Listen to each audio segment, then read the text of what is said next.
India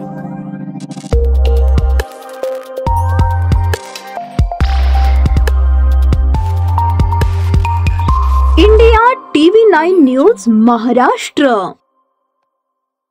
Tuljapur तालुक्यातील जवळगाव मेसाई गावचे सरपंच नामदेव निकम यांनी गेल्या गुरुवारी त्यांच्या मारुती कारवर अज्ञात दुचाकीस्वारांकडून दगडफेक करून दहशत निर्माण करत पेट्रोलचे फुगे गाडीत टाकून गाडी पेटवून त्यांना जिवंत जाळण्याचा प्रयत्न झाल्याची तक्रार तुळजापूर पोलिसात दिली होती। मात्र या तक्रारीत काहीच तथ्य नसून शस्त्र परवाना मिळवण्यासाठी निकम यांनी बनाव निर्माण केल्याची माहिती पोलीस तपासातून समोर आली आहे।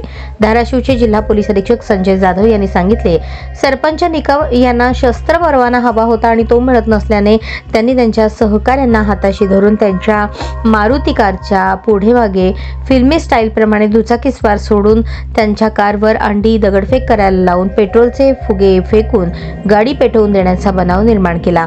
तुळजापूर पोलीस ठाण्यात पवनचक्कीवाल्यांच्या दहशतीतून हे कृत्य झाल्याची तक्रार नोंदवत आपल्याला जीवे मारण्याचा प्रयत्न झाल्याचे निकम यांनी नमूद केले।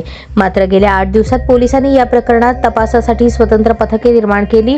शिवाय घटना घडली त्या ठिकाणची स्थळ पाहणी केली, अनेक बारकावे तपासले। मात्र सरपंच निकम यांच्या तक्रारीत त्यांनी नमूद केल्याप्रमाणे सर्व गोष्टींमध्ये पोलिसांना तफावत आढळून आली। त्यानंतर पोलिसांनी सरपंच निकम यांची कसून चौकशी केली असता शस्त्र परवाना मिळवण्यासाठी आपण बनाव केल्याची कबुली दिली।